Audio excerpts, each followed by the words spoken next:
All right, let's go to Jason in Colorado Springs. What's up, brother Jason? Oh, just partying over here. Yes, me too. It's kind of early to be dad. It's kind of early to be partying in Colorado Springs, but that's all good. So what's up, dude? Yeah, that's all right. Well, I wanted to get your opinion. I'm the dad of 2 boys. One just turned 13. And so this is kind of like a 2-parter. I'm kind of wondering, in today's day and age with the internet and devices and all the things, how do you appropriately have the sex talk and cover all of that? Ooh. And kind of tagging on to that, what's an appropriate way to normalize discussions about relationships and intimacy? It's a great question, man. Can I beat you up, but not because I don't like you, but just because it will send a message to all the other parents? Is that cool? Yeah, absolutely. Because I'm sure I'm not the only one thinking these things. No, I know you're not. So I'm really grateful that you called. So I think to start out, number one, 13 is way too late, probably by 7 or 8 years, if not more. Okay. I think the days. Let's just be honest. The sex talk as a singular event is an utter failure. It doesn't work. It never has worked. It didn't work for you and me. It didn't work for anyone we know. Nobody walked out of the sex talk and they're like, oh, hell yeah. Now I know how to do this, and my dad's awesome, and he'll always be a safe place to go talk about girls. I mean, like, that has never happened in human history, ever. It has just been like, wow, I will never talk to them about anything ever again because all of my body hurts after that call, right? You know what I'm saying? So, well, and honestly, that's part of my second part of that question is because when I got that talk, my dad wouldn't even do it. My grandpa had a couple gin and tonics and asked me if I knew how to put on a condom. I didn't want to talk about any of that with anyone ever again. That's one of the best sex talks I've ever heard right there. That's yeah, right. That's and incredible. I mean, so I had it all figured out, and but I just want something better for these kids, Yeah. So I think ultimately the sex talk, that idea comes from a faulty notion. And it's about sex. It's about anger and rage. It even bleeds over into the conversation about suicide. If we bring it up, that it's going to suddenly give our kids insights into something that they didn't know exists. And that's not true because their bodies exist. And so what our silence does, or when we turn beet red in our face and we're like, or we get all nervous, or when a kid asks us something innocent when they're 6 or 9 or 10 or 4, and our eyes start darting around the room looking for our spouse or whatever, they absorb all of that. And so the greatest thing parents can do is just to norm sex, to norm bodies, because it should be happening inside their house, right? So it's what's going to change is the details and degrees, right? I am never going to go into gruesome detail about me and my wife. Like into, you know what I mean? That's not appropriate.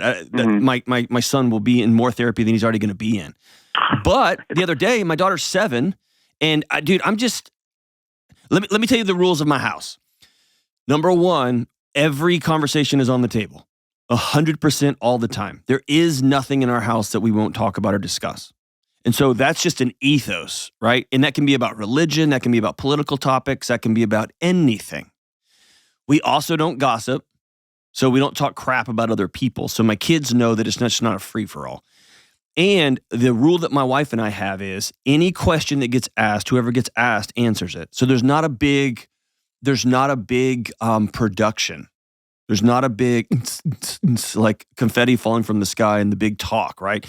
What it is like the other day, I'm literally just I'm doing something in the kitchen, and my daughter's sitting there at the counter. She's 7, and she just says, "Hey, Dad, I just don't understand this." And I was like, what do you don't understand, baby? Dude, it could have been, I don't understand how wolf dragons create fire. I mean, it could have been any number of things coming out of her mouth.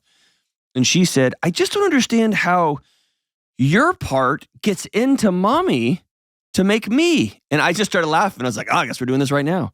Right? And my wife walks by and she has a huge grin on her face because she knows the rules. She walks behind my daughter and just keeps on walking. It's not a weird thing in our house.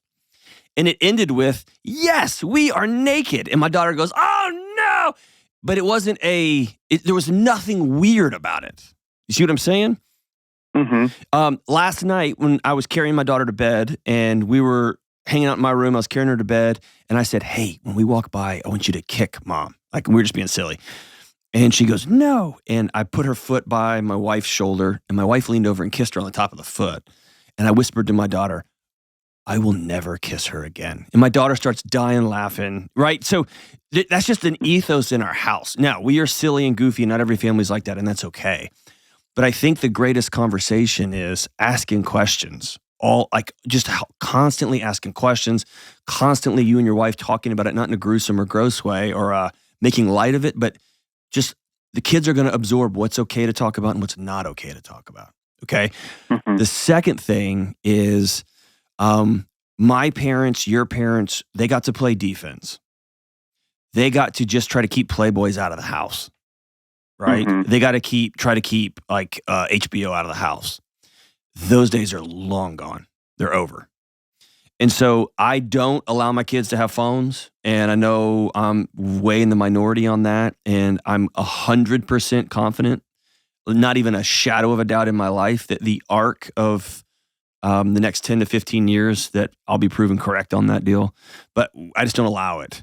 And then when your kids get older and you decide to hand them a phone, you have to know I'm handing them over to every Playboy ever in the human history is right on their phone. Every pornography app, every video ever recorded is on that phone. And please don't make videos of your own. Please don't ask people for photos of your own because now you're trafficking child porn. So I think you have those conversations very, very directly.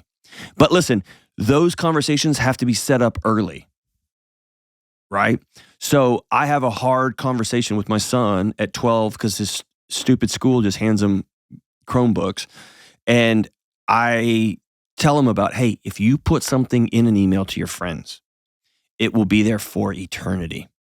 And I told him about a joke that I thought was really funny when I was a kid and how utterly disgusting and offensive it is now that I know better. And so I went first, leading with, here's what I've done wrong. Thank God it's not in writing. And so I start the conversation there so that in 3 or 4 years, I can tell him, hey, somebody's going to send you a picture of them without a shirt on. Please delete that immediately and let me know. Let your mom know. And so I'm trying to set up that so that when I say, hey, we need to have a talk, it's not, his body doesn't go into fight or flight. He just knows Dad has these kind of talks with me because we're open in the house. Does that make sense? It does. And I will say those are the kind of talks we have had because we did give him a device and, we laid those out pretty frankly. Okay. Like if you've got a 13-year-old with a device, you better have 100% access to every keystroke on that thing. Absolutely. And know that they can get around it because they're smart, right? And the same way you and I got around all of our parents' rules. But man, I mean, like there's some apps out there that every text he gets, you get. Every website he goes to, you go.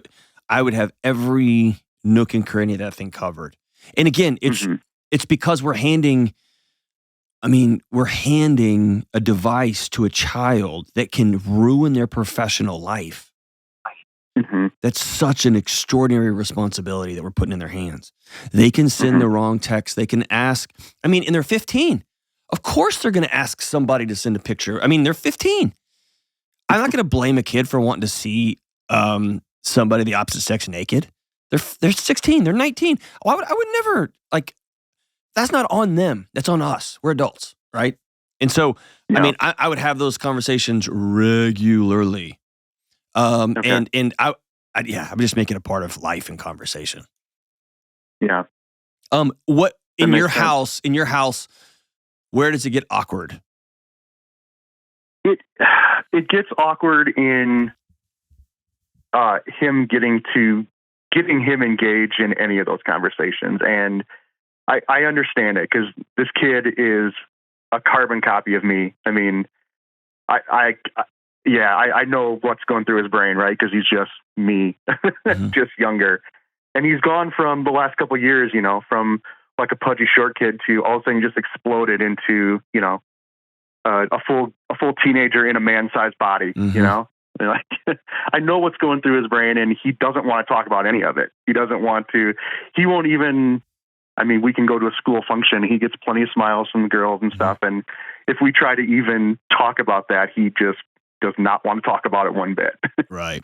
So I think going first and hearing you talk about it. So maybe the next time your wife walks through, quietly whisper to him, "My God, she's beautiful."